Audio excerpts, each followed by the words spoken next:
Subscribe कीजिए mechanical पेंटोमैथ channel को और बेल आइकन को दबाइए लेटेस्ट मैकेनिकल इंजीनियरिंग वीडियोस देखने के लिए। तो यार सबसे पहले तो many many congratulations on selection in BRC as a scientist. Thank you sir. Thank you sir. Ashok यार, सबसे पहले तो अपने बैकग्राउंड के बारे में बताओ, मतलब अपनी जर्नी के बारे में कि मतलब कहाँ से कैसे, जैसे टेंथ से आपने कैसे स्कूलिंग की, फिर आपका फैमिली बैकग्राउंड, क्योंकि यार आपकी जो स्टोरी है ना वो बहुत ही ज्यादा इंस्पिरेशनल है। तो मैं चाहता हूँ हर एक बंदे को, हर किसी को आपके बारे में पता हो। Yes sir. Thank you sir. Yes, मैंने 10th तो सर मेरे गांव के सरकारी स्कूल से ही की है सर। 10th तक तो मैं सरकारी स्कूल में ही था। और उसके ओके। बाद 10th में थोड़े अच्छे नंबर आए थे, 90% प्लस आए थे। तो जो हम सरकारी स्कूल के जो मतलब मेरे टीचर थे, उन्होंने कहा कि अशोक तू नॉन मेडिकल ले ले, यहाँ ठीक रहेगा भाई, अगर तेरे अच्छे नंबर है तो फिर उसके लिए मैंने हिसार मतलब मैं मेरे शहर चला गया। तो वहां पे मैंने एडमिशन लिया एक स्कूल में सर, सनराइज मॉडर्न स्कूल नाम था स्कूल का। तो वहां पे मैंने एडमिशन लिया, तो वहां से फिर पढ़ाई स्टार्ट कर दी। तो वहां पे जो मैथ्स के जो मेरे टीचर थे, उनका नाम रवि यादव सर है। तो उनको दिखा कि हाँ थोड़ा बंदे को फाइनेंशियली दिक्कत है, तो उन्होंने मेरी थोड़ी हेल्प की सर। उन्होंने 11th 12th में भी मेरे से मैथ्स की कोई फीस नहीं ली। और उसके बाद जैसे ही मैं कॉलेज में गया, तो उन्होंने कॉलेज के टाइम एडमिशन में भी जितना खर्चा था वो उन्होंने ही दिया था सर। और 11th 12th के बाद वही IIT जेई की प्रिपरेशन तो चल ही रही थी। मैंने एक साल प्रिपरेशन की 12th के बाद, लेकिन वही नहीं हुआ सर, सिलेक्शन तो नहीं हुआ। हाँ, स्टेट इंजीनियरिंग कॉलेज मिल गया, ठीक अच्छा कॉलेज था सर, YMCA फरीदाबाद, अच्छा कॉलेज माना जाता है, तो वहाँ पे एडमिशन हो गया। तो एडमिशन के बाद वहाँ पे क्या है, एक स्कॉलरशिप, एक जर्मन कंपनी है सर सीमेंस, उसने मुझे स्कॉलरशिप दे दी। तो उसका ये एडवांटेज हुआ कि मेरी जितनी भी कॉलेज फीस थी वो भी मुझे मिल गई, और जितनी भी हॉस्टल मेस वगैरह जितने चार्जेस थे सारे के सारे कंपनी ने ही पे किए सर। तो वहां पे भी कोई दिक्कत नहीं आई सर। यस सर, मैं ये कह रहा था कि जैसे ही मैंने मई 19 में पास हुआ सर, उसके बाद घर आया मैं। दिल्ली में मैं नहीं रह सकता, क्योंकि वहां पे खर्चा भी काफी हो जाता सर। तो जब मई 19 में घर आया, तो वही घर पे पढ़ने के लिए एकांत जगह चाहिए। अब जहाँ पे मैं मतलब मैं रहता हूँ, जो मेरा गांव है, वहां पे ऐसी जगह अवेलेबल मुझे घर पे नहीं थी। इसलिए मैं मौसी के घर यहाँ पे आ गया सर, और वहीं पढ़ने लगा। और वहां पे जगह भी अच्छी थी, और वहां पे सबसे छोटा मैं ही हूँ, तो मुझे कोई परेशान करने वाला भी नहीं था सर। तो इसलिए वहीं पे ही पढ़ाई की मैंने पिछले 1.5 साल से। Okay okay okay yes sir. Okay. तो आपके फैमिली में कितने मेंबर्स हैं फैमिली में? सर 5 सर, मम्मी पापा, छोटा भाई, छोटी बहन और मैं सर। ओके ओके, मतलब आप सबसे बड़े हैं यस सर, मैं। अपने ब्रदर सिस्टम में। Yes sir. और और फादर फादर मतलब क्या करते हैं, उनका सोर्स ऑफ इनकम कहाँ से है, कैसे हाँ आता है? सर, पापा खेती करते हैं सर, और साथ में आटा चक्की है सर, आटा पीसते हैं सर। आटा चक्की है, मतलब ओके। पीसते थे, अब नहीं सर। अरे यस अब तो सर। आप अब आप साइंटिस्ट बन गए हो, और अब आप ऑलरेडी आपकी सैलरी होगी इतनी अच्छी, तो जाहिर सी बात है, मतलब आपके फादर ने इतना लंबे समय से इतना स्ट्रगल झेला है, इतना हार्डवर्क किया है कि नहीं? Yes sir. तो अब यस। उन्हें भी थोड़ा सा ये हक बनता है कि अब थोड़ा वो आराम करें, थोड़ा रेस्ट करें, यस है सर। कि नहीं? Yes sir. क्योंकि मुझे अच्छे से ये चीज पता है कि एक जो किसान होता है उसकी फैमिली इनकम कितनी होती है, उसकी मंथली, आपकी मंथली इनकम अगर देखा जाए फैमिली की तो कितनी होगी? सर 10 से 12 हजार, ज्यादा से ज्यादा 15 सर। अब उसमें से भी इतना खर्चा है कि साथ में छोटा भाई की तबीयत खराब चल रही है, साथ में छोटी बहन की भी पढ़ाई का खर्चा, मेरा भी खर्चा। तो हम्म, आप समझ सकते हो सर, वो बहुत मुश्किल हो जाता है सर। समझ रहा हूँ, मैं समझ रहा हूँ यार। 10-15 हजार में एक स्टूडेंट भी सरवाइव नहीं कर सकता है। एक स्टूडेंट जो यस सर। जो इंजीनियरिंग कर रहा है वो उतने में यस भी सर। सरवाइव कर सकता है, लेकिन आपकी पूरी फैमिली जो है वो उतने ही पैसे में जो है सरवाइव भी कर रही थी। और सबसे बड़ी बात ये थी कि आप, मैं बोलूंगा कि एक जुझारू पर्सन है आप पूरी तरह से। मतलब पहला तो आपने जो मैथ्स के टीचर का आपने बताया किस्सा, ठीक है, यस उसमें भी सर। यही चीज हुआ कि मतलब आप उतना पढ़ने में अच्छे थे तभी वो आपकी मदद किए, नहीं तो ऐसे ही कोई किसी की मदद क्यों करता है कि नहीं? जहाँ, यस सर, ये तो है बिल्कुल। Yes sir. तो वहां पे हुआ। और उसके बाद सबसे बड़ी चीज, इंजीनियरिंग में सबसे ज्यादा फीस जाता है वहां पे, इंजीनियरिंग हाँ। College yes. का, बुक्स का, ये सब का। तो यस वहां पे सर। भी आपने स्कॉलरशिप पाया, ठीक है। यस और सर। इस स्कॉलरशिप से मतलब आपका जो इंजीनियरिंग का पूरा फीस था वो कंपनी देती थी ना? यस सर, बिल्कुल वो देते थे। यस सर, बिल्कुल। और एक्स्ट्रा भी आपको मिलता था ना कुछ हाँ, एक्सपेंसेस के लिए? एक्स्ट्रा एक्सपेंसिव भी देते, मतलब मेरा 4 साल में कोई भी खर्चा नहीं हुआ सर, कॉलेज में बिल्कुल भी खर्चा नहीं हुआ सर, ओके ओके किसी भी ओके, प्रकार का। गुड। सर, और सर मैं ग्रेट एक ग्रेट। एक बात और ऐड करना चाहूंगा सर, मेरे दोस्तों के नाम लेना चाहूंगा सर। मेरे दोस्त बहुत ही बढ़िया हैं सर, बहुत ही बढ़िया। कि मैं कहूंगा कि ऐसे दोस्त शायद ही किसी को मिलते हैं सर, इतने अच्छे दोस्त हैं मेरे। हर टाइम उन्होंने मुझे मोटिवेट किया, कोई किसी प्रकार की हेल्प की जरूरत थी तो उन्होंने मेरी हेल्प भी की सर, हर प्रकार से हेल्प की सर। और मैं स्पेशली तो 3 के नाम लेना चाहूंगा सर। मेरा दोस्त जो है, एक गुरमीत सर, एक रजत, एक कपिल और एक मंजीत सर। इन चारों ने तो खासकर सबसे ज्यादा हेल्प की सर मेरी। हमेशा तैयार रहते थे हर टाइम सर, बिल्कुल एकदम फैमिली मेंबर की तरह सर, बिल्कुल एकदम। तो इसका मिला जुला सहयोग है कि मैं आज यहाँ पहुंच पाया हूँ सर। नहीं, जाहिर सी बात है, मतलब कोई बंदा अगर कुछ अचीव करता है तो उसके उसकी खुद की मेहनत तो होती है, प्लस उसके आसपास के कुछ लोग होते हैं जो उसकी यस सक्सेस में बहुत बड़े उनका मतलब उस सक्सेस में बहुत बड़ा हिस्सा होता है। जैसे आपके यस दोस्त हो गए, आपके फैमिली मेंबर्स हो गए, तो ये यस सर, बहुत इंपॉर्टेंट चीज है। और ऐसे फ्रेंड्स मिलना भी बहुत मुश्किल है कि यस नहीं? सर, बिल्कुल यस सर, बिल्कुल सर, हम्म।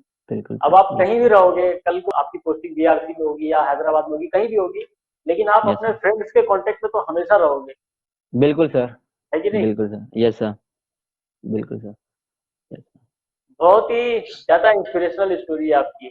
मतलब यस आपसे बात करके मैं मोटिवेट हो रहा हूँ इस वक्त। Yes sir. मतलब लाइफ में 2 दिन ऐसे आए, एक तो जब मैंने गेट 2020 दिया था सर, तो हम्म, एक्चुअली वो मेरा बढ़िया नहीं गया था, तो मैं उस पूरी रात मैं सो नहीं पाया था, पूरी रात मैं जाग रहा था। और एक अभी 5 जनवरी की रात, जिस दिन रिजल्ट आया, मैं मेरा सिलेक्शन हुआ, उस रात भी मैं नहीं सो पाया, पूरी रात जाग रहा था सर, नींद आई ही नहीं। उस टाइम दुख में नहीं आई, इस बार खुशी में नहीं आई सर। दोनों रातें जाग के काटी है मैंने, दोनों 1 मिनट भी नहीं सो पाया सर। ये जाहिर सी बात है, मतलब इतनी बड़ी चीज है तो नींद कैसे आएगी? भूख प्यास सब मिट जाता है यस कि सर, नहीं? बिल्कुल सर, यस सर, मतलब जिसके लिए आपने पूरा जीवन भर संघर्ष किया है, इतना कब से आप पढ़ रहे हो, सोचो, है कि नहीं? यस स्कूलिंग सर, एक्चुअल में देखा जाए तो ये चीजें स्कूल लेवल से स्टार्ट हो जाती है। Yes sir. जो स्कूल के मेरे प्रिंसिपल सर थे और जो मेरे इंग्लिश के टीचर थे, संस्कृत के टीचर थे, उन सब ने भी मेरा बहुत सहयोग किया स्टार्टिंग से ही, फर्स्ट क्लास मतलब जो 6th क्लास से ही। और जो मेरी प्राइमरी की टीचर थी, मुझे आज वो मैम भी याद है, उन्होंने भी मेरा हर टाइम सहयोग किया था सर। हर टाइम मुझे हर समय कोई न कोई ऐसा मिला जो मेरे साथ था सर, तभी जाके मैं यहाँ तक आ पाया हूँ सर। ये तो है। यस सर, अच्छा, यस तो सर। फिर मतलब अच्छा, गेट का प्रिपरेशन आपने फाइनल ईयर में ही शुरू कर दिया था कि कॉलेज पास आउट होने के बाद? नहीं सर, उससे पहले ही स्टार्ट कर दिया था सर। मतलब 3rd सेमेस्टर 4th सेमेस्टर से सर, 4th सेमेस्टर से ही स्टार्ट कर दिया था मैंने। यस सर, यस सर, वहीं से ही प्रिपरेशन स्टार्ट कर दी थी। लेकिन वही बात, थोड़ा टाइम लगा, क्योंकि एवरेज स्टूडेंट तो थोड़ा टाइम लग जाता है सर, तो इसलिए। यस सर, तैयारी तो काफी पहले ही स्टार्ट कर दी थी, क्योंकि कॉलेज में आते ही सोच लिया कि क्या करना है क्या नहीं करना। कुछ सीनियर, अच्छे सीनियर थे, उन्होंने गाइड किया कि क्या करना है क्या नहीं करना। इलेक्ट्रिकल में एक मेरे मतलब सर थे, अमित साहू उनका नाम था सर, वो मेरे गांव से ही है, उन्होंने मुझे काफी हेल्प की, अशोक तुझे क्या करना है क्या नहीं करना, इस साइड जाना है, तो मतलब उन्होंने काफी हेल्प की। तो मैंने सेकंड ईयर में ही लगभग स्टार्ट कर दिया था सर पढ़ना तो। Okay okay. और फिर फाइनल ईयर में आपका गेट में क्या रैंक आया था? सर फाइनल ईयर में मेरा सर 1600 समथिंग रैंक था सर, और इस बार गेट 2020 में भी मेरा अच्छा नहीं रहा, 1400 समथिंग रैंक था सर। Okay okay.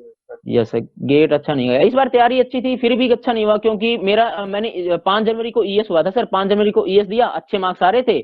मैंने मेडी जी में एक सर हैं, मोंडल सर हैं, उन्होंने, मैंने उनको कहा कि सर इतने मार्क्स आ रहे हैं, तो सर बोले तुम्हारा आराम से सिलेक्शन हो जाएगा। लेकिन सर 10 दिन बाद एक नोटिस आता है कि जो रेलवे है उन्होंने अपनी वैकेंसी विड्रॉ कर ली। तो हाँ हाँ। अब पीछे वैकेंसी बची नहीं, क्योंकि मैकेनिकल की मैक्सिमम वैकेंसी रेलवे में ही होती है, तो वैकेंसी यस। पीछे बची नहीं। तो फिर दिमाग खराब हो गया कि अब क्या करें, मतलब ईएस की तैयारी कर रहा था और ईएस ही हाथ से अब तो चला जाएगा। तो फिर वो 16 जनवरी के बाद इतना दिमाग खराब हुआ सर कि वो पढ़ाई सब कुछ एकदम खराब ही हो गया। और 1 फरवरी को गेट होता है, वो भी बिल्कुल एकदम खराब हो जाता है सर, कुछ भी नहीं होता उसमें भी। ये लेकिन गेट का फिर आपने इंसिडेंट बताया था कि आप बताइए कि कुछ बीमार पड़ गए थे शायद काफी हाँ ज्यादा। सर, बिल्कुल सर, उस दिन सुबह वही बात, ये अब तो सारे विश्वास कर लेंगे, लेकिन पहले अगर किसी को बताता हूँ कि मैं बीमार हो गया, तो कोई नहीं मानता कि हाँ सब झूठ बोल रहा है, ऐसे ही बकवास कर रहा है, कुछ नहीं आता था। ये सब बातें चलती है सर। उस दिन बीमार भी पड़ गया, और ऊपर से मेरा जो कैंप जो मुझे वो पीसी मिला था सर, उसमें मतलब उसका माउस भी गड़बड़ था सर। मैं एक बार क्लिक कर रहा हूँ तो नहीं हो रहा, मैं 2 बार लगातार कर रहा हूँ वो 4 बार हो जा रहा है। मतलब वो कुल मिला के, और गेट में आपको पता है 1 से 2 क्वेश्चन गलत हो तो सब कुछ मतलब चला तहस नहस हो जाता है, इतना ही काफी होता है। बस वो सब कुछ खराब ही खराब होता जा रहा था। स्टार्टिंग ईएस से हुई, फिर तबीयत खराब, और साथ में पीसी भी काम नहीं कर रहा था ढंग से, तो सब खराब ही खराब जा रहा था। यस यही होता है ना, मतलब कभी कभी हमारा बैड लक होता है, तो वो टाइम पे ऐसी ऐसी चीजें हो जाती है। मतलब आप बीमार भी पड़ गए, फिर आपका माउस भी आपको अच्छा नहीं मिला, ठीक है, उसमें भी यस सर, प्रॉब्लम हुई। तो फिर जाहिर यस सी सर, बात है, अब एग्जाम में बैठे हुए हैं तो अगर माउस ही ना काम करे तो बंदा तो पैनिक हो ही जाएगा, है कि नहीं? यस सर, बिल्कुल सर। और हायर स्टडीज का आपने तो सोचा नहीं था? नहीं सर, हायर स्टडीज के लिए अगर मैं जाता हूँ तो मुझे 2 साल लगेंगे, और जो फाइनेंशियली प्रॉब्लम वही चल रही है सर। तो अब मुझे अभी जॉब चाहिए थी कि किसी भी हाल में मुझे जॉब करनी है। मैंने तो गेट के बाद तो मैंने सोचा कि कहीं पे भी, मतलब जहां से मैं हूँ वहां शहर में 10-12 हजार की कोई जॉब कर लेता हूँ, साथ में पढ़ाई कर लूंगा। लेकिन वो वही पापा ने भी कहा कि नहीं, तू ट्राई कर, कोशिश कर, हो जाएगा। और फिर जो मेरे सीनियर थे अमित साहू, उनसे भी मेरी बातें होती रहती थी। उन्होंने भी कहा कि अशोक हो जाएगा, कोशिश कर, तेरे में इतनी मतलब है, पोटेंशियल है। तो फिर चलो फिर से शुरुआत करते हैं। फिर दो थोड़े दिनों में सर इसका रिजल्ट आ गया था, इसरो आरईसी का सर। इसरो आरईसी का रिजल्ट आ गया, उसमें 3 ही सीट थी जनरल की। तो मेरा उस मतलब उन्होंने 60 ही बच्चे लिए हैं, तो 60 बच्चों में भी मेरा नाम आ गया। तो फिर कॉन्फिडेंस हुआ कि हाँ, कुछ करने का मतलब है, क्षमता तो है। और फिर मैंने इसरो मैकेनिकल के मार्क्स जोड़े, तो उसमें भी देखा कि उसमें भी अच्छे मार्क्स आ रहे हैं। तो लगा कि हाँ, ये 2 इंटरव्यू कॉल तो आ जाएंगे। और कुछ दिन बाद फिर बीएआरसी का रिटन टेस्ट हुआ, वो भी बहुत अच्छा गया। 72 अटेम्प्ट थे मेरे। हाँ, 71 अटेम्प्ट थे। तो 71 अटेम्प्ट तो काफी अच्छे माने जाते हैं कि हाँ, आराम से ही हो जाएगा। कुछ मतलब ब्लफिंग वगैरह मैंने की नहीं। तो लगा कि हाँ, इस बार इसमें भी हो जाएगा।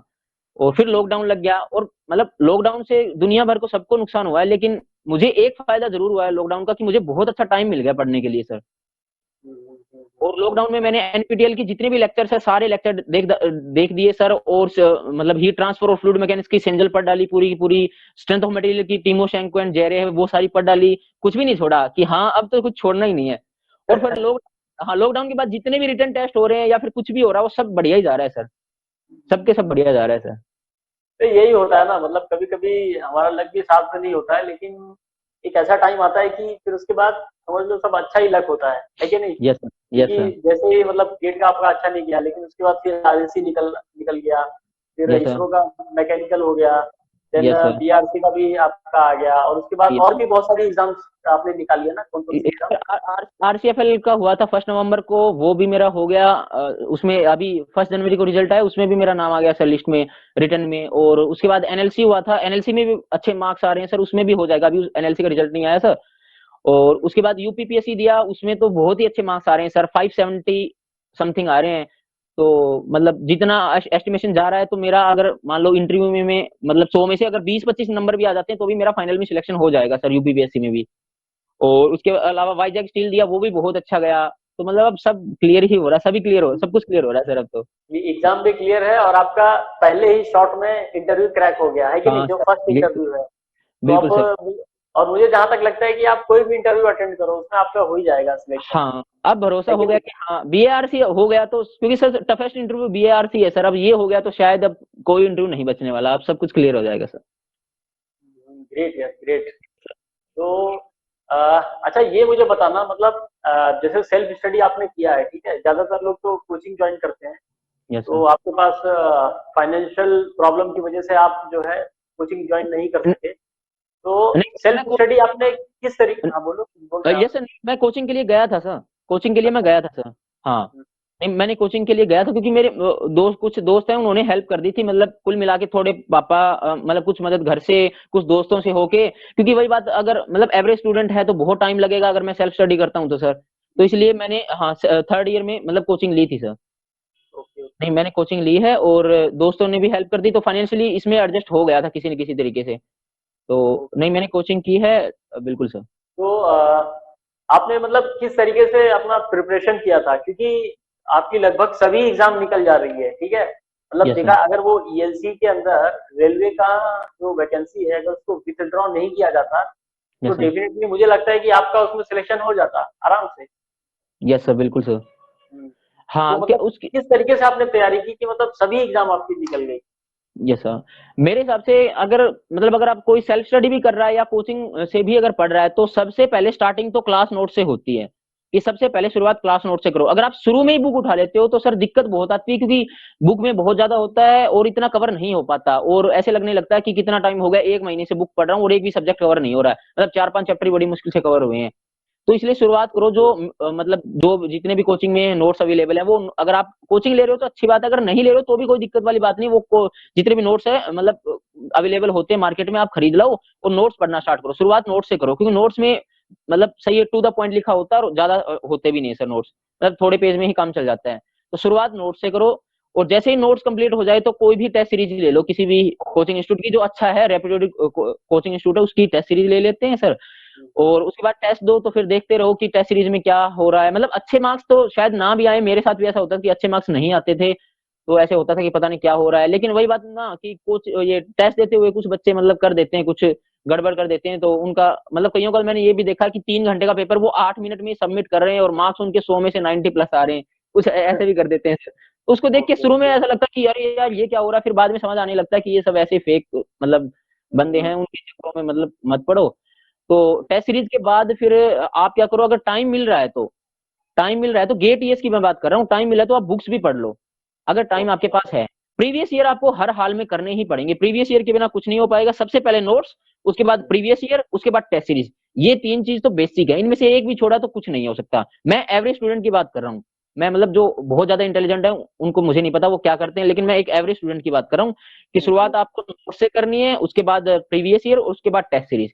और टेस्ट सीरीज में भी सबसे इंपॉर्टेंट है उसका एनालिसिस, याद रखना। मतलब अगर टेस्ट दे दिया उसको फिर देखा ही नहीं, बस मार्क्स देख लिए कि हाँ मेरे 100 में से 70 नंबर आए हैं, और 30 कहाँ से कटे या 70 में भी कुछ मतलब कोई वो तो नहीं है, कोई इंपॉर्टेंट क्वेश्चन तुमने हाँ अटेंड कर दिया और तुम्हारा ठीक हो गया, लेकिन कैसे हुआ, ये टेस्ट सीरीज का एनालिसिस ही आपका सिलेक्शन या रिजेक्शन डिसाइड करेगा, ये ध्यान रखना।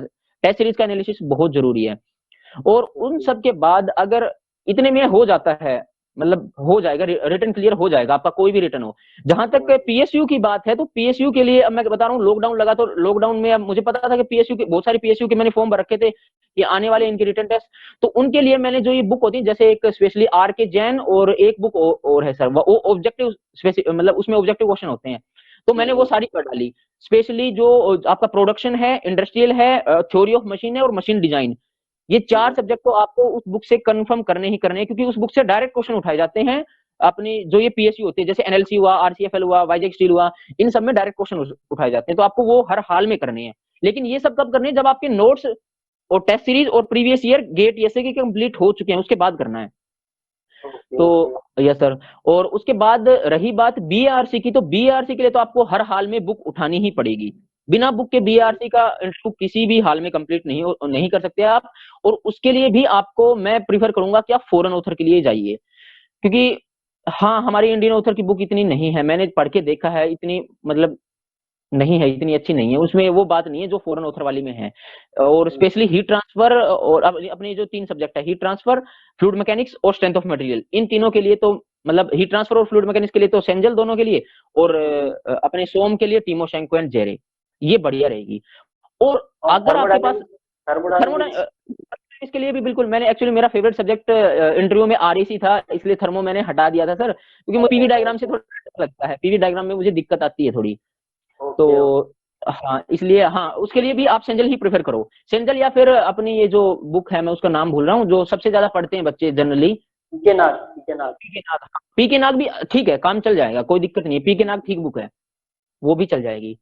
और अगर ये नहीं कर रहे हो बीआरसी के अलावा, इसरो के लिए आप एनपीटीएल के लेक्चर देख लो, वो भी ठीक है। मैंने एनपीटीएल भी पूरी देखी थी और ये भी, क्योंकि मेरे पास टाइम था, अब आगे इतना टाइम नहीं मिल पाएगा, रिटर्न के बाद 1 या 2 महीने का टाइम मिलता है, मेरे पास 6-7 महीने का टाइम था, इसलिए सारा सबसे पहले एनपीटीएल कवर किया और उसके बाद पूरा मैंने ये बुक्स पढ़ी। तो बीआरसी के लिए आप केवल बुक पढ़ सकते हो, और इसरो के इंटरव्यू, इसरो या डीआरडीओ के लिए आप केवल एनपीटीएल से भी काम चल जाएगा। तो अभी आपने जो बताया था कि मतलब नोट्स का जो भी क्वेश्चन है वो सब करना है और प्रीवियस ईयर सॉल्व करने हैं, ठीक है? तो आपने कौन कौन से प्रीवियस ईयर सॉल्व किए थे? सर प्रीवियस ईयर सबसे पहले तो शुरुआत तो गेट से करनी है, गेट के सारे प्रीवियस ईयर किए, उसके बाद ईएससी के सारे प्रीवियस ईयर किए। प्रीवियस ईयर कितने जितने भी अवेलेबल है सब कर डालो, ऐसे नहीं 5 साल के 6 साल के नहीं, जितने भी अवेलेबल है, मेरे पास 95 के बाद के सारे अवेलेबल थे, तो मैंने 95 के बाद के सारे कर डाले जितने भी थे। हाँ अगर टाइम नहीं है, टाइम कम है, तो आप उल्टे से स्टार्ट हो जाओ, मतलब 19 फिर 18 17 ऐसे करते करते एटलीस्ट 15 ईयर के तो करने ही है हर हाल में, कम से कम करने। और करने भी ऐसे हैं कि एक बार करने के बाद जो क्वेश्चन मतलब थोड़ा सा कॉन्सेप्चुअल है या नहीं हो पाया है, उनको स्टार मार्क कर लिया, और उसके बाद मतलब जब सेकंड टाइम रिवीजन किया तो केवल उन्हीं को देखा, क्योंकि आप सारे क्वेश्चन बार बार नहीं कर सकते, इतना टाइम नहीं होता, तो ये अप्रोच रहेगी सर। और प्रीवियस ईयर इसरो? हाँ बिल्कुल सर, इसरो के लिए तो बिल्कुल प्रीवियस ईयर इसरो। एक्चुअली क्या इसरो में क्वेश्चन जो है गेट और ईएससी के कुछ क्वेश्चन उठा के एज इट इज डाल देते हैं, मैंने कई बार देखा है वो, तो हाँ, प्रीवियस ईयर इसरो, बिल्कुल इसरो और पहले डीआरडीओ में भी ऑब्जेक्टिव होता था 2008 से पहले, तो आप वो क्वेश्चन भी कर लो। और बीआरसी क्वेश्चन तो अवेलेबल होते नहीं सर मार्केट में, क्योंकि हाँ, पता है बीआरसी अपने क्वेश्चन बाहर आने ही नहीं देता, तो बीआरसी के तो नहीं। लेकिन बीआरसी में क्या है, एक्चुअली पेपर में उसमें क्वेश्चन काफी टफ होते हैं, उसमें टाइम कम मिलता है, 120 हाँ 2 घंटे का होता है और उसमें 100 क्वेश्चन होते हैं। लेकिन अगर आप 60 क्वेश्चन भी अटेम्प्ट कर लेते हो तो मान के चलिए ठीक था, बिना ब्लफिंग के अगर 60 क्वेश्चन भी अटेम्प्ट कर लिए तो मान के चलिए हो जाएगा। तो उसके लिए क्या, उसके लिए स्पीड होनी चाहिए, और जितने भी फॉर्मूले वगैरह जो है सब कुछ बहुत तेजी से याद होनी चाहिए, और फुल प्रैक्टिस करो, जितनी प्रैक्टिस कर सकते हो उतनी प्रैक्टिस करो, क्योंकि वहां पे आपको बीआरसी के रिटर्न में स्पीड चाहिए। तो पिछले साल मैंने जहां 60 क्वेश्चन अटेम्प्ट किए थे, मेरे 137 मार्क्स 134 मार्क्स थे। इस बार मेरे 71 क्वेश्चन अटेम्प्ट हुए, मेरे मार्क्स 212 थे सर, जो मतलब मुझे खुद को एक्सपेक्ट नहीं कर रहा था उतने मार्क्स। बहुत अच्छे स्कोर है आपका, बहुत अच्छा स्कोर है। Yes sir. कट ऑफ शायद 170 के आसपास था बीआरसी। हाँ यस सर, 170 के आसपास था। Yes sir. और 200 प्लस लाया आपने, मतलब it's a great achievement. Yes sir, बिल्कुल सर। लेकिन फिर वही बात, बीआरसी केवल इंटरव्यू बेसिस होता है, केवल रिटर्न के मार्क्स वहां कंसीडर नहीं होते। इंटरव्यू में 1000 नंबर का इंटरव्यू होता है सर, 600 प्लस आपको हर हाल में लाने हैं, वरना तो आप कंसीडर ही नहीं किए जाओगे। अब हम लोग बात करते हैं इस बीआरसी के इंटरव्यू की, ठीक है? Yes sir. तो यस सर। इस इंटरव्यू के लिए आप मतलब आपका क्या अप्रोच रहा? सर इसके इंटरव्यू के लिए मैंने रिटर्न के बाद से ही तैयारी स्टार्ट कर दी थी, मार्च मतलब अप्रैल में तैयारी स्टार्ट कर दी थी मैंने, 5-6 अप्रैल के आसपास तैयारी स्टार्ट कर दी थी। और एक सीनियर थे, मतलब मैं नाम नहीं जानता, बस व्हाट्सएप पे बात थी, ना कभी देखा ना भी कभी कुछ और, लेकिन उन्होंने वो मेरे मुझे गाइड करते रहते थे हर टाइम। मतलब उनका नाम कुछ मैक मास्टर ऐसा कुछ नाम था, बस इतना ही पता, इसके अलावा कुछ भी नहीं पता, क्योंकि वो 2-4 ग्रुप में कॉमन थे, तो वो मैक मास्टर लिखते थे सर। तो हाँ, उन्होंने मुझे गाइड किया, तो उन्होंने कहा कि मैकेनिकल बीआरसी, मास्टर। हाँ वो MECH ही लिखते थे सर, MECH और उसके बाद मास्टर सर। हाँ, तो वो मुझे हमेशा गाइड करते रहते थे। वो 2018 के शायद पास आउट है, गेट में भी काफी अच्छा रैंक है उनका, शायद 150 समथिंग रैंक है। तो वो गाइड करते रहते थे। उन्होंने कहा कि तू बुक पढ़ना स्टार्ट कर दे, तो मैंने स्टार्टिंग में ही बुक पढ़ना स्टार्ट कर दिया था सर। और इवन मैंने सेंजल तो 2-2 बार पढ़ डाली सर, दोनों सेंजल तो दोनों हीट ट्रांसफर और फ्लूइड मैकेनिक्स तो मैंने 2-2 बार पढ़ डाली सर। तो एक बुक स्टार्टिंग में ही पढ़नी स्टार्ट कर दिया। बुक में थोड़ा टाइम लगता है, लेकिन फुल कोई टाइम की कमी थी नहीं, तो आराम से पढ़ डाली सर। तो बुक तो पढ़नी पड़ी। Yes sir. क्योंकि और हमने जो मतलब मैकेनिकल पेंटोमैथ में जो पूरा एक हाँ इंटरव्यू का सीरीज बनाया है, जो वो मतलब यस किस सर, तरह से आपके लिए हेल्पफुल हुआ? बात उसी से ही हुई थी। मतलब जैसे ही मैंने गेट दिया, गेट खराब हो गया, जितना रोना धोना था खत्म हो गया, उसके बाद चलो अब कुछ और करना है, मतलब इसी को आगे बढ़ाना है। तो फिर देखा कि इसरो में मतलब मार्क्स आ रहे हैं, ठीक आ रहे हैं, तो फिर मैंने देखा कि हाँ इसरो के लिए कहीं से पढ़ते हैं, तो मतलब कहाँ से, पहले तो ये देखें कि इंटरव्यू कैसा होता है इसरो का। हाँ टफ होता है, इतना सुना है, कैसा होता है, क्या क्वेश्चन पूछे जाते हैं। तो यूट्यूब पे सर्च किया, तो यूट्यूब पे किसी ने सिंगल ने डाल रखा है, किसी ने 1 या 2 के बारे में बता रखा है, किसी ने ये बता रखा क्या पढ़ना चाहिए, मतलब कोलेक्टिव चीजें कहीं भी नहीं मिल पा रही थी। फिर मतलब सर्च करते करते मुझे ये आपका चैनल मिला सर। और यहाँ पे मतलब पूरा डिटेल में, स्टार्टिंग में आपने पहला वीडियो ये डाल रखा कि आपको क्या क्या पढ़ना है और क्या नहीं पढ़ना है। पहले वीडियो में तो आपने ये समझा रखा है सर। और उसके बाद 20-25 वीडियो है जिसमें डिटेल में आपने एक एक क्वेश्चन के बारे में डिटेल से समझा रखा है सर, कि किस मतलब उस बच्चे से क्या क्वेश्चन पूछा गया, क्या फेवरेट सब्जेक्ट थे, उसकी क्या वो थी। और इवन कुछ कोई अगर ट्रिकी क्वेश्चन भी है तो वो भी आपने उसमें हिंट दे रखा है कि हाँ इसको कुछ ऐसे चलना है। तो ये भी सही है। आप क्योरा पे देखते हैं ना, क्योरा पे बच्चे केवल क्वेश्चन लिख देते हैं, तो फिर अगर आपको नहीं आती है चीजें तो समझ नहीं आता कि इस क्वेश्चन में आगे कैसे प्रोसीड करें। लेकिन आपने ये भी थोड़ा थोड़ा मतलब आपको पता है कि इस क्वेश्चन में बच्चा फंसेगा, तो उसमें आपने थोड़ी हिंट भी दे रखी कि हाँ इसको ऐसे टैकल करना है इस क्वेश्चन को। तो फिर मैकेनिकल पेंटोमैथ से स्टार्ट किया सर। वहां में स्टार्टिंग में मैंने इसरो के सारे देख लिए, जितने भी 20+ इंटरव्यू है वो सारे देखे, और सारे सेपरेट मतलब उसमें कॉपी पे नोट कर लिए। और उसके बाद बीआरसी वाला भी उसमें साथ में आपने वो भी डालने स्टार्ट कर दी, बीआरसी वाले। तो अब तो बस समस्या ही खत्म होगी कि अब बीआरसी की भी टेंशन नहीं है, इसरो की भी टेंशन नहीं है। फिर वो सारे बीआरसी वाले देख डाली सर, कि हाँ उसमें मतलब क्या क्या क्वेश्चन पूछे जाते हैं। और वही आपने स्टार्टिंग में बताया कि क्या अप्रोच रखनी है, क्या मतलब किस तरीके से हैंडल करना है, क्योंकि दोनों इंटरव्यू काफी अलग है, मतलब टफ जरूर है। जो बात बीआरसी में वो इसरो में नहीं होती, क्योंकि बीआरसी का तो लेवल ही अलग है सर। तो फिर बीआरसी के लिए मतलब स्टार्टिंग हाँ बिल्कुल वहीं से ही हुई थी, स्टार्टिंग आपसे ही हुई थी सर। बिल्कुल सर। एक्चुअली बनाया ही गया था इसलिए कि मतलब जो भी एस्पिरेंट्स है उन्हें प्रॉब्लम ना फेस करनी पड़े। सिर्फ रेफरेंस बुक पढ़ने से काम नहीं चलने वाला है, वहाँ हाँ पे लॉजिकल थिंकिंग चाहिए, वहाँ पे बिल्कुल। प्रॉब्लम सॉल्विंग अप्रोच चाहिए। यस ठीक है, सर। तो वो तभी पॉसिबल हो पाएगा जब आप प्रीवियस ईयर इंटरव्यू के क्वेश्चंस करोगे, सोचोगे, बिल्कुल सर। यस ठीक है, सर। तभी वो चीज हो पाएगा।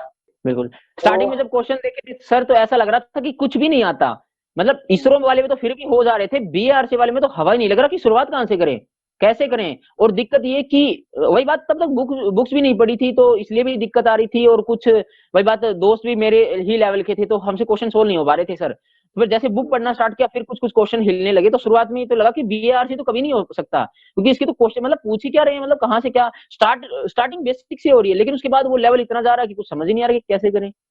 और हर बात पे वो ग्राफ बनवा लेते हैं, और ग्राफ वही बच्चा बना पाता है जिसका कॉन्सेप्ट बिल्कुल एकदम बढ़िया से तैयार हो, वरना ग्राफ नहीं बनता क्वेश्चन में सर।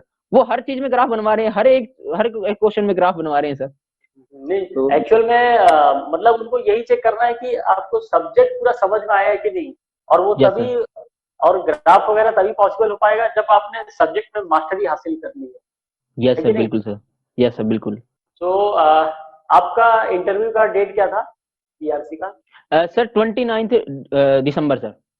अच्छा, लास्ट, एकदम लास्ट आपने स्लॉट यस लिया सर, था? क्योंकि 13 को यूपीपीएससी था, 13 और 14 को था सर वाईजैक स्टील, तो इसलिए मैंने सोचा या तो सबसे पहले दूं, क्योंकि तैयारी मेरी स्टार्टिंग में ही थी कि या तो 1 तारीख ओके। को दे दूं, और या फिर सबसे लास्ट में दूं। फिर मैंने सोचा चल सबसे लास्ट में देते हैं, तो 29 को मैंने बैच मतलब जो है स्लॉट मुझे मिला था सर, मैंने लिया था सर। 1 hour 39 minutes, बहुत लंबा चला आपका इंटरव्यू। हाँ, मैंने आज तक किसी का भी इतना लेंदी इंटरव्यू नहीं सुना सर। लास्ट मैंने 1 hour 25 मिनट सुना है सर, एक का, वो भी 1 hour 20 मिनट में हर एक बच्चे का खत्म हो जाता है सर। एक का 25 मिनट चला, मेरा 39 तक चला था सर। बहुत लंबा सब गया। और ये स्टार्ट में ही था, मतलब ये मॉर्निंग सेशन, मॉर्निंग में हुआ है कि इवनिंग में आपका इंटरव्यू हुआ था, कभी हुआ नहीं था? सर, मेरा मॉर्निंग में ही था, और मेरे दिमाग में यही था कि सबसे पहले जाना है, वरना बस प्रॉब्लम ये हो जाती है सर, बैठे बैठे थक जाते हैं, वरना रात तक चलते हैं, 9 बजे तक चलते हैं सर वैसे तो इंटरव्यू। लेकिन अगर डॉक्यूमेंट वेरीफाई करवा देते हैं तो जल्दी ही मिल जाता है। तो मेरा नंबर 2 था सर, मुझे बहुत मतलब सही। स्लिप पे नंबर 2 था, और स्टार्टिंग में 6 पैनल होते हैं, तो मतलब शुरू के 6 बच्चों का तो एक साथ ही स्टार्ट होगा सर। तो हम्म। मैंने मतलब जल्दी जल्दी सारे डॉक्यूमेंट तैयार कर रखे थे पहले से ही, जैसे कि मतलब एक दो दोस्तों ने बता दिया था कि ये चीजें की रिक्वायरमेंट होगी, तो वो सारे सब कुछ तैयार ही था। और सबसे पहले ही नंबर आ गया, तो मतलब 10:17 पे मेरा स्टार्ट हो गया था। और जब मैं बाहर बाहर निकला उस टाइम 11:56 हो रहे थे। तो मेरा एक दोस्त था जो मेरा रूममेट था सर, अमित नाम है। तो जैसे ही मैं उसके पास गया, वो वेटिंग रूम में मतलब वेट कर रहा था, मैं उसके पास गया, मैंने कहा अमित मतलब मैं बाहर जैसे ही उसके पास गया, तो वो बोला कि अशोक यहाँ पे क्या कर रहा है तू, तेरा तो सबसे पहले था। तो मैंने कहा भाई मैं अभी बाहर आया हूँ इंटरव्यू देके। बोले अब बाहर आया है, मैंने कहा हाँ। तो बोले तेरे साथ वाले तो मतलब जो सबसे पहले गए थे वो तो आगे, और उसके बाद वाले बच्चे भी बाहर आ गए हैं, और तू अब बाहर निकल रहा है। क्योंकि मतलब स्टार्टिंग वाले उन बच्चों का 40-45 मिनट में सर मतलब खत्म हो गया, 90 मिनट में दो दो बच्चे निपट गए थे, और मेरा 99 मिनट तक चला था। तो तब तक थर्ड मतलब तीसरा बच्चा भी अंदर चला गया था, लेकिन मेरे वाला तो मतलब सर ने मुझे छोड़ा ही नहीं। मतलब कह रहे हैं तो ठीक है तू चला जा। लास्ट में तो बस सर मतलब इतना मजाक हो रहा था, मैं पूरा टेंशन में आ गया, क्योंकि लास्ट में उन्होंने पता नहीं क्या क्या पूछना स्टार्ट कर दिया कि मतलब मैं कर ही ना सकूं, क्योंकि उन्होंने सिलेक्ट तो मुझे, अब समझ में आ रहा है कि सिलेक्ट उन्होंने मुझे स्टार्टिंग में ही कर लिया था सर। और आखिर में तो वो ये देख रहे थे कि ये क्या कर सकता है क्या नहीं कर सकता, मतलब कुछ भी वाहियात पूछे जा रहे हैं, और जल्दी जल्दी पूछ रहे हैं, मतलब सोचने का टाइम नहीं दे रहे। लास्ट में तो मुझे पूरा परेशान कर रहे थे। फिर कह रहे थे ठीक है तुम चले जाओ, मैं बाहर निकलने लगूं, चलो बच्चे एक क्वेश्चन और बता दो, फिर मैं जा रहा हूँ, बच्चे एक क्वेश्चन बता दो। तो क्या चल रहा है यार वहाँ ये तो। और फिर बाहर आके देखा, फिर टाइम देख के ये लगा कि शायद हो जाए, क्योंकि काफी लेंदी चला है। लेकिन फिर कुछ क्वेश्चन सोम में ऐसे पूछ लिए, तो लगा कि शायद नहीं भी होगा, तो कुछ पता नहीं था। लेकिन जब रिजल्ट आया और मुंबई मिल गया, तो हाँ कि हाँ, अब लगा कि हाँ इंटरव्यू अच्छा ही था। तो फाइनली अब साइंटिफिक ऑफिसर बन गए हो। यस सर, बिल्कुल सर। और ये इसमें मेरे ख्याल से जो पोस्ट होती है, ये ग्रुप ए की गैजेटेड पोस्ट है ना? यस सर, ग्रुप ए की गैजेटेड पोस्ट है, गैजेटेड ऑफिसर है। यस, साइंटिफिक ऑफिसर बोला जाएगा सर। चलो अच्छा है, मतलब एकदम कोर भी है, और जैसा आपका टेक्निकल नॉलेज है उसके हिसाब से आपको रिसर्च भी करने को मिलेगा यहाँ पे। यस सर, बिल्कुल सर, बहुत सही, बिल्कुल। बहुत सही यार। Yes sir. आपकी स्टोरी ही काफी इंस्पिरेशनल है, मुझे लगता है कि इसके ऊपर एक मूवी बननी चाहिए। नहीं सर ऐसे हाँ। ऐसा तो सर बहुत नहीं, मैंने इतना हार्डवर्क नहीं किया सर। मुझे लगता है कि मेरे से ज्यादा हार्डवर्क मेरे पिताजी ने किया है सर। यस, वो तो क्योंकि है, वो तो जाहिर सी बात है, वो तो क्योंकि है। पीआरसी में जितने भी बच्चे सिलेक्ट होते हैं, सबको मतलब हार्डवर्क सब उतना ही करते हैं। मेरे साथ वाले सबने उतना ही हार्डवर्क किया। हाँ थोड़ा मतलब प्रॉब्लम थी वो ठीक है, लेकिन प्रॉब्लम को हैंडल कौन कर रहा था, मेरे से ज्यादा मेरे पिताजी हैंडल कर रहे थे। पिछले इतने सालों से वो मेहनत कर रहे हैं। तो मैंने तो कहा मूवी बने तो पापा पे बने, मेरा तो कुछ नहीं है सर, बच्चे तो सारे मेहनत करते ही हैं सर, मेरे तो क्या नहीं, है सर। हाँ। फिर भी मतलब जिस जो फैमिली सिचुएशन थी और उसको वन बाय वन आप टैकल करते हुए, फेस करते हुए, यहाँ तक पहुंचे हैं, ठीक है। मतलब कभी कभी ये होता है कि ड्यूरिंग प्रिपरेशन में ही बंदा डीमोटिवेट हो जाता है, सोच लेता है अरे यार अब इस बार हुआ नहीं, छोड़ देता हूँ, यस अब सर। नहीं होगा। तो आप मतलब आपने गिव अप नहीं किया, आप मतलब कंटिन्यू लगे रहे, और एक बार जब एक एग्जाम क्लियर हुआ तो उसके बाद फिर लाइन से सब क्लियर ही होता गया, यस है सर। कि नहीं? हाँ बिल्कुल, एक बार जब लेवल आ जाता है सर तो फिर सारे क्लियर होने लगते हैं। और वही बात सर, मैं दूसरा मेरे पास ऑप्शन भी नहीं है, और मैं क्या करूं? 10-12 हजार की अगर कोई जॉब करता हूं तो फिर उसमें तो लाइफ मतलब बर्बाद ही हो जाएगी, कुछ कर ही नहीं सकते। 10-12 हजार क्या करेंगे? ना किसी की पढ़ाई और ना अगर फ्यूचर भी सब कुछ, आपको पता है 10-12 हजार में कुछ नहीं होता, ना फ्यूचर सेफ है। तो ऑप्शन क्या है? ऑप्शन यही है कि पढ़ना ही पड़ेगा। जब सारे ही दरवाजे बंद हो गए तो फिर अपनी तरफ से कोई दरवाजा तो तोड़ के दीवार तो तोड़नी ही पड़ेगी सब, जब बाहर निकलने का कोई रास्ता ना हो। और दीवार बीआरसी से ही टूटी है सर। सही यस बात है, आपने जो मतलब बहुत सही मैसेज दिया है। तो फाइनली आप मतलब जो टीचर एस्पिरेंट्स है उन्हें आप अपना क्या मैसेज देना चाहते हैं, कि मतलब आपको क्या लगता है? सर मतलब हम जब यूट्यूब पे देखते हैं तो वीडियो डाली होती है कि टॉपर क्या खाते हैं, टॉपर क्या पहनते हैं, टॉपर क्या सोचते हैं, टॉपर कैसे नहाते हैं, मतलब क्या क्या डाला होता है, आपने देखा है सर। तो ये सारी चीजें बकवास होती है, इन सब चीजों में ध्यान नहीं देना चाहिए। मेरे हिसाब से टॉपर वो होता है जो एक या दो झटके लगने के बाद फिर से खड़ा हो जाए, एक दो क्या कितने भी झटके लगो फिर से खड़ा हो जाए। पढ़ना सबको उतना ही है, सबको बराबर ही पढ़ना है, लेकिन जब ठोकर लगती है ना तो उसके बाद कौन खड़ा होकर दोबारा से चल रहा है वो टॉपर होता है। बस इतना ही है टॉपर का, और कुछ भी नहीं है। क्या पढ़ना, क्या खाना, क्या फैमिली बैकग्राउंड, ये सब मैटर नहीं करता। जो इंसान ठोकर लगने के बाद फिर से खड़ा होकर चलने लगता है ना, वो चैंपियन होता है। और जो ठोकर लगने के बाद दोबारा कभी नहीं खड़ा होता वो लूजर होता है। दैट्स ऑल, बाकी कुछ भी नहीं। फैमिली कंडीशन या पैसे, ये सब चीजें मतलब हम कई बार कह देते हैं कि इसके कारण मैं नहीं कर पा रहा, लेकिन ये सब चीजें बकवास होती है। ये सब चीजें आपका रास्ता नहीं रोक सकती। मैंने ऐसे बंदों को भी देखा जो कम मतलब, चल मेरे पापा मुझे पैसे प्रोवाइड कर रहे थे, दोस्त भी हेल्प कर रहे थे, टीचर्स भी हेल्प कर रहे थे। कुछ ऐसे भी होते हैं जो खुद ही कमाते हैं, और खुद कमाते हैं और रात को पढ़ते हैं, और वो भी इस ऐसे यूपीएससी तक क्लियर करते हैं, इंजीनियरिंग सर्विसेज क्लियर करते हैं, बीआरसी क्लियर करते हैं, इवन सिविल सर्विसेज भी क्लियर करते हैं। तो पैसा या फिर ऐसी समस्याएं आपको रोक नहीं सकती। और फिर से बस एक ही मंत्र है कि जो ठोकर लगने के बाद भी खड़ा हो जाए वो चैंपियन है। बाकी सब बकवास चीजें, किसी भी चीज में ध्यान नहीं देना चाहिए। यही है टॉपर का रूल, और कोई भी रूल नहीं है। कुछ भी खाना पीना ये सब, क्या सोना पढ़ना, ये सब मैटर नहीं करता। कितने घंटे पढ़ रहे हो वो मैटर नहीं करता, क्या पढ़ा वो मैटर कर रहा है।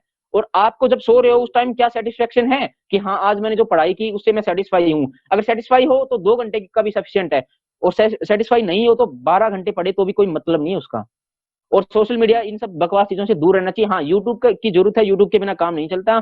और हाँ व्हाट्सएप पे ग्रुप है, ठीक है, इन्फॉर्मेशन आती रहती है, बस उतना ही। ऐसा नहीं कि 24 घंटे लगे पड़े हैं उन सब चीजों में, टाइम खराब करने का कोई मतलब नहीं है, क्योंकि दोनों चीजें नहीं हो सकती। ऐसा नहीं हो सकता आप सोशल, मैं नॉर्मल स्टूडेंट की बात कर रहा हूँ, इंटेलिजेंट है, सुपर इंटेलिजेंट है, उनका मैं नहीं जानता, लेकिन जो एवरेज स्टूडेंट है मैं उनकी बात कर रहा हूँ कि दोनों, दो नाव में पैर रखोगे तो कुछ नहीं होने वाला, या पढ़ाई और या फिर बाकी की चीजें। अब जीवन भर, अब मेरे पास कोई काम नहीं है, अब मौज मस्ती है, अब बस हाँ जो काम करना है वो काम, मतलब जो बीआरसी में काम करना होगा वो किया, उसके बाद मौज मस्ती, कोई टेंशन नहीं है, कुछ भी नहीं है। बस जितनी समस्याएं थी वो सब खत्म हो गई। तो इसलिए जब तक गोल अचीव ना हो जाए तब तक बस वही दिमाग में होना चाहिए और कुछ भी नहीं। बाकी दोस्त, महिला मित्र, ये सब चीजें, इन सब चीजों में टाइम खराब मत करो, अच्छे दोस्त बनाओ। और दोस्त कैसे कब बनते हैं अच्छे? जब अगर आपका नेचर अच्छा होगा तो आपको वैसे ही दोस्त मिलेंगे। मुझे तो ऐसा लगता है सर कि अगर आप ठीक रहोगे तो आपको ऐसे ही दोस्त मिलेंगे। बल्कि मैं शुरू में ऐसा नहीं था, मुझे मतलब कॉलेज में जाने के बाद एक बहुत अच्छा दोस्त मिला, शुरुआत उसी से हुई सर। उसी ने ही मेरा डायरेक्शन चेंज की है। वो मेरा दोस्त है सर गुरमीत, उसी ने ही मुझे डायरेक्शन दिखाई, और बहुत ज्यादा उसने मेरी हेल्प की। मतलब बहुत सारे दोस्त हैं, मैंने 3-4 का नाम लिया, लेकिन गुरमीत की में तो बात ही अलग है सर। उस जैसा दोस्त तो मतलब शायद वो माता पिता की तरह हेल्प करता है। मतलब सर उम्र में मेरे से 10-12 दिन छोटा है, लेकिन फिर भी मतलब ऐसे हेल्प करता है जैसे कि वो मेरे पेरेंट्स हेल्प कर रहे हैं सर। तो अच्छे दोस्त बनाओ, तो वो आपका जीवन खराब भी कर सकते हैं बुरे दोस्त, और अच्छे दोस्त आपका जीवन बना भी सकते हैं। ये मैंने बहुत अच्छे चीज तरीके से देखा है सर। Yes sir. बहुत ही एक मैं बोलूंगा कि गूढ़ रहस्य वाली बातें आपने की है। Yes sir. और आई थिंक जो इस बात को समझ ले उसके लिए फिर कोई भी गोल अचीव करना इम्पॉसिबल नहीं होगा। यस सर, बिल्कुल सर। हाँ, जब अगर मैं बीआरसी क्लियर कर सकता हूँ तो कोई कुछ भी कर सकता है, कोई कुछ भी कर सकता है, चाहे वो कैसे ही लेवल का हो, क्या ही फैमिली कंडीशन हो, डजेंट मैटर। मैं बीआरसी कर सकता हूँ, क्लियर कर सकता हूँ, तो कोई कुछ भी कर सकता है। मुझे आज इस चीज का विश्वास हो गया सर। मैं यस एक सर। चीज पूछना चाहता हूँ कि जैसे ही आप मतलब आपने जब प्रिपरेशन स्टार्ट किया, ठीक है, यस तो सर। आपके दिमाग में क्या चलता था? एक दिमाग में एक रहता है कि कंटिन्यूअस मेरे को ये चाहिए, किसी किसी का होता है कि वो प्रिपरेशन तो कर रहा है लेकिन कभी सोचता है अरे यार चलो मूवी देख लिया जाए, चलो यार दोस्तों के साथ टाइम पास किया जाए। तो यस सर। मैं ये जानना चाहता हूँ कि आपके दिमाग में क्या चलता था? हाँ सर, ये तो होता ही है। एज मतलब दोस्त, मतलब अच्छे दोस्त नहीं, कुछ दोस्त ऐसे होते हैं। अब कॉलेज में बहुत सारे दोस्त हैं, कुछ कहते हैं कि यही मौज मस्ती करने का टाइम है। नहीं, मेरे दोस्त ऐसे नहीं थे। इवन मेरी पूरी क्लास में जितने भी क्लास में बच्चे थे, हम 60+ थे, 70 थे सर। वो 70 के 70 ही मतलब ऐसे थे, वो सारे मुझे हमेशा ही मोटिवेट करते रहते थे। हाँ, दिमाग में ऐसी चीजें आती है कि क्या करना क्या नहीं करना, कि हाँ जब एक बार समझ में आ गई कि गेट और ईएससी की प्रिपरेशन करनी है। बीआरसी के बारे में तो बाद में सोचा, क्योंकि बीआरसी का वही बात, इंटरव्यू का इतना वो होता है कि इंटरव्यू क्लियर नहीं होता बीआरसी का। तो स्टार्टिंग में तो ये था कि गेट ईएससी क्लियर करना है, और वो क्लियर करना है तो बाकी सारी चीजें छोड़ दें। तो मतलब खेल वगैरह ये सारी चीजें हटा के दिमाग में, और यही था कि हाँ गेट ईएससी के लिए प्रिपेयर करना है। और बाकी चीजें मूवीज वगैरह ये सब, इन सब चीजों में इतना इंटरेस्ट नहीं था सर। ये सारी चीजें हटा दी गई, खेल वगैरह सारी चीजें जीवन से हट गई, केवल और केवल पढ़ाई। बिल्कुल, मैं तो केवल यही कर रहा था। कुछ लोग कहते हैं कि हाँ हम खेल भी रहे थे, तो नहीं, मैं ऐसा नहीं करता था। ज्यादा से ज्यादा हो गया कुछ गाने सुन लिए यूट्यूब पे, उससे ज्यादा कुछ नहीं। या फिर मुझे महाभारत देखने का शौक है सर। महाभारत, रामायण और आचार्य चाणक्य, जो पुराना वाला सीरियल आता था 1980s में, मैं ये तीन चीजें रिपीटेड टाइम देखता हूँ। और रिपीटेड इतना कि मैंने ये कम से कम 6 से 7 बार देख रखे हैं। इनके अलावा कुछ भी नहीं सर। तो yes I sir. Think this is the secret of your success. Yes sir, कह सकते हो। या फिर एक मूवी है सर, तिरंगा, सुना होगा आपने सर? हाँ हाँ, तिरंगा यस। मूवी, राजकुमार सर की, मतलब जिनकी डेथ हो चुकी है काफी पहले, राजकुमार सर की, बस। या फिर उस मूवी का मुझे बहुत शौक है। वो तो मैंने इतनी बार देख रखी है कि मुझे एक एक डायलॉग, एक एक सीन सब याद रहता है कि हाँ अब इसके बाद ये होने वाला है, इसके बाद ये होने वाला है। उसका तो मुझे बहुत ज्यादा शौक है। 30+ टाइम मैंने देख रखी है, और मैं ये देखता ही रहता हूँ। हर 2-3 हफ्ते में एक बार देख ली सर। इसके अलावा कुछ भी नहीं सर, लाइफ में कुछ भी नहीं। ग्रेट ग्रेट ग्रेट यार। ऐसा। और अब तो चलो बीआरसी में साइंटिस्ट बन गए, but what is next? Next sir, मेरे हिसाब से अब कुछ दोस्तों ने कहा कि मौज मस्ती करनी है, लेकिन मेरे हिसाब से मैं मौज मस्ती ना करके, ठीक है मौज मस्ती में क्या है, क्या रखा है, इन चीजों में मेरा नहीं है, मतलब विश्वास नहीं है। कुछ लोग ठीक है अब कपड़ों पे पैसे लगा दिए, या फिर यहाँ पैसे लगा दिए, मैं इन सब चीजों में विश्वास नहीं रखता सर। और मेरे हिसाब से तो अब जो स्टूडेंट, जो समस्याएं मैंने देखी हैं, तो स्पेशली फाइनेंशियली वो कोई और स्टूडेंट ना देख पाए। अब मुझे जो भी ऐसा स्टूडेंट मिलेगा जिसकी मैं मदद कर सकता हूँ, तो सबसे पहले तो मैं उसकी ऐसे मदद करूंगा सर, कि फालतू पैसे बर्बाद ना करके। और सबसे पहले तो मैं उसकी मदद करूं सर। साथ में जो भी बच्चे मतलब मेरी मतलब हेल्प लेना चाहेंगे इंटरव्यू के लिए या इन सब चीजों के लिए, तो मैं इन सब में हेल्प करूंगा उनकी सर। और फालतू में अभी भी मुझे इंटरेस्ट नहीं है, खेल वेल अब सब बातें हट चुकी है सर दिमाग से। ना इन सब चीजों में मन लगता, नहीं लगता सर। पढ़ाई में लगता है तो बस। अब पढ़ाई तो अब एक ही है, इंजीनियरिंग सर्विसेज के लिए थोड़ा पढ़ूंगा सर। ये सोच रहा हूँ कि ईएससी के लिए पढ़ता रहता हूँ, क्योंकि मैंने उसकी तैयारी मेरी है सर, पूरी तैयारी है। इवन मेरे मेंस के लिए भी मेरी तैयारी है। मैंने मेंस की टेस्ट सीरीज भी दी थी, तो उसमें भी मेरे बहुत अच्छे मार्क्स आते थे। तो मेरी तैयारी इसकी तो है सर। तो अब एक बार एक ईएससी का अटेम्प्ट और मारना है, तो मुझे भरोसा है कि एक में ही हो जाएगा इस बार, तो वो करना है। डेफिनेटली डेफिनेटली हो जाएगा। मुझे जहां तक लगता है आप जिस चीज को हाथ लगाओगे वो सोना बन जाएगी। यही उम्मीद है क्योंकि मुझे। मुझे लगता है कि आपने काफी हार्डवर्क भी किया है, और आपने मतलब अब तक जो चाहा है वो अचीव किया है कि नहीं? हाँ। चाहे यस भले सर। वो छोटी सी छोटी चीज हो, बट वो आपको मिल गई है। Yes sir. तो डेफिनेटली आपको मिल जाएगा। हाँ यस, बोलिए। एक एक बात और ऐड करना चाहूंगा मैं सर। एक बात, आज की सर क्या है हमारी जनरेशन, मतलब मैं अपनी हमारी जनरेशन की बात कर रहा हूँ, कि वो क्या करते हैं सर, टीचर्स का सम्मान नहीं करते सर। मतलब क्लास चल रही है, बीच में से उनके ऊपर कोई पॉइंट मार रहा है, कोई कुछ कर रहा है, या क्लास के बाद टीचर्स को कुछ भी गाली दे रहे हैं, अपशब्द बोल रहे हैं, ये सब चलता है। अगर आप टीचर का सम्मान नहीं करोगे, तो आप चाहे कितने भी इंटेलिजेंट क्यों ना हो, शिक्षा आपके पास आ ही नहीं सकती, कभी भी नहीं आ सकती। ये बात ध्यान रखना। आज की जनरेशन के साथ यही प्रॉब्लम है। सबकी बात नहीं कर रहा, कुछ अच्छे भी होते हैं, लेकिन चाहे मतलब कुछ टीचर का व्यवहार रूड होता है, कुछ होते हैं टीचर्स ऐसे कुछ गुस्से वाले होते हैं, लेकिन इसका मतलब ये नहीं कि आप उनका अपमान करो, पीठ पीछे उनको अपशब्द कहो। अगर टीचर का अपमान करोगे, तो आप कभी भी, आपके पास विद्या आ ही नहीं सकती। चाहे आप कुछ भी क्यों ना कर लो, कितने ही इंटेलिजेंट क्यों ना हो। बीआरसी निकल गया बात अलग है, लेकिन आत्म संतुष्टि कभी नहीं हो सकती अगर आप अपने गुरुओं का सम्मान नहीं करते। ये बात हमेशा ध्यान रखना। किसी भी पद पे चले जाओ, कहीं भी चले जाओ, याद रखना शुरुआत कहां से होती है। और सबसे पहले गुरु होते हैं, माता पिता से पहले भी गुरु होते हैं। गुरु है तो भगवान भी मिल जाएगा, अगर गुरु नहीं है तो कुछ भी नहीं मिलने वाला। इस बात का ध्यान रखना, ये सबसे बिल्कुल इंपॉर्टेंट है। सही बात बोली आपने, बिल्कुल सही बात बोली। और आई होप जो भी आपने कुछ बताया है, जो भी इम्पोर्टेंट इंफॉर्मेशन दी है, अगर फ्यूचर एस्पिरेंट्स इसे फॉलो करेंगे तो डेफिनेटली वो उनका जो भी डिजायर्ड गोल है, जो भी टारगेट है, वो आराम से अचीव कर लेंगे। यस सर, बिल्कुल सर। तो आपसे बात करके बहुत अच्छा लगा और मैं भी एनर्जाइज फील कर रहा हूँ। मुझे मतलब आपसे मैं बात कर रहा हूँ, मुझे ऐसा लग ही नहीं रहा, मैं थोड़ी देर पहले थोड़ा टायर्ड हो चुका था, यस लेकिन सर। अभी बात करके मतलब मुझे ऐसा लग ही नहीं रहा कि मैं टायर्ड हूँ। मुझे ऐसा लग रहा है आपसे और बात करते जाओ और बात करते जाओ। तो ये मतलब आपकी पर्सनालिटी का एक बहुत बड़ा, बोलेंगे कि एक होता है ना, बट एक किसी किसी की पर्सनालिटी ऐसी होती है कि उसके जाते ही वहां पे एक पॉजिटिव इन्वायरमेंट क्रिएट हो जाता है। तो यस सर। मुझे लगता है कि आपकी पर्सनालिटी भी इस तरह की है कि अब जब इंटरव्यू के लिए गए रहेंगे तो उनको, उन्होंने बैक ऑफ द माइंड ये चीज डिसाइड कर ली रहेगी कि इसे लेना है। हाँ, हो सकता है सर। मेरा इंटरव्यू बहुत ही, मतलब शुरुआत बहुत जबरदस्त हुई थी, मतलब शुरुआत क्या, एंड में जाके थोड़ी गड़बड़ हुई। लगे थे उनके दिमाग में, मैं कह रहा हूँ ना, आ गया था, हाँ इसको सिलेक्ट तो कर ही लिया, सिलेक्ट तो कर लिया। अब वो कुछ भी पूछे जा रहे हैं और परेशान कर रहे हैं, और सारे हंस रहे थे सर, पता नहीं थोड़ा क्या हो उन्हें गया। अरे इतना वो लोग दिन भर बैठ के इतना टफ टफ क्वेश्चन पूछते हैं, उन्हें भी थोड़ा एंटरटेनमेंट चाहिए ना। यस सर, बिल्कुल। हाँ, है हाँ। कि नहीं? Yes entertainment sir. कहाँ से लेंगे? अब इतने सारे बच्चे हैं, लगातार वही काम, वही सब्जेक्ट, वही चीज बार बार पूछ रहे हैं, तो थोड़ा यस सा सर, बिल्कुल। एंटरटेनमेंट तो उन्हें चाहिए, इसके लिए कुछ ना कुछ तो करते ही है। यस सर, बिल्कुल सर। तो इवन, ठीक है यस अशोक, सर। बोलो कुछ यस बोल सर। रहे थे आप, कुछ बोल रहे थे। नहीं सर, तो एक इंटरव्यू का इंसिडेंट याद आ गया था, मैं बस वो शेयर कर रहा था सर। हम्म। उसमें मतलब जब स्टार्टिंग में फेवरेट सब्जेक्ट पूछते हैं सर, तो जैसे मैंने फेवरेट सब्जेक्ट लिखे, तो मैंने मतलब, आपको पता है 4 सब्जेक्ट कौन से लिखते हैं, तो मैंने हम्म। आरएसी लिख दिया था सर, थर्मोडायनेमिक्स की जगह। तो हम्म। जो आरएसी वाले, मतलब जो थर्मोडायनेमिक्स वाले सर थे, वो बोले, अरे बच्चे ये क्या कर दिया तुमने? मैंने कहा क्या बात होगी सर, ये थर्मो कहाँ गया? तो मैंने कहा सर मैंने थर्मो नहीं पढ़ा। बोले नहीं, ऐसा तो नहीं हो सकता, तुम थर्मो ना पढ़ गया हो, तो तुम्हारे चेहरे से तो लग रहा है कि तुम पढ़ रहे हो। अब साथ में मुझे हंसी भी आ रही थी, क्योंकि मैंने थर्मो पढ़ा था सर, लेकिन मैं बता रहा हूँ ना सर, पीवी डायग्राम में मुझे थोड़ी प्रॉब्लम हो जाती है। तो सर बोले सच्ची सच्ची बताओ, तुम थर्मो पढ़ के आए हो या नहीं? मैंने कहा सर मैं थर्मो पढ़ के आया हूँ, और मैं थर्मोडायनेमिक्स फेवरेट सब्जेक्ट लिख भी दूंगा, लेकिन मेरी एक कंडीशन है। मैंने मतलब शुरुआत में ये कहा। सर बोले ठीक है बताओ क्या कंडीशन है। मैंने कहा सर अगर आप पीवी डायग्राम का कोई भी क्वेश्चन नहीं पूछोगे मेरे से, पिस्टन सिलेंडर अरेंजमेंट का, तो मैं यहाँ पे आरईसी को हटा के मैं थर्मोडायनेमिक्स लिख दूंगा। तो इतना कहते सारे हंसने लग गए सर, शुरुआत में सारे हंसने लगे। तो इतना कहते वो सर बोले नहीं, मैं, मेरा पीवी डायग्राम वाला क्वेश्चन तो मेरा फेवरेट है, और बच्चे अगर तुमने वहां पे आरईसी को हटा के थर्मोडायनेमिक्स लिखा, तो मैं तुमसे सारे पीवी डायग्राम के ही पूछूंगा। तो मैंने कहा अरे सर फिर मैं नहीं लिखने वाला सर, फिर मेरा आरईसी।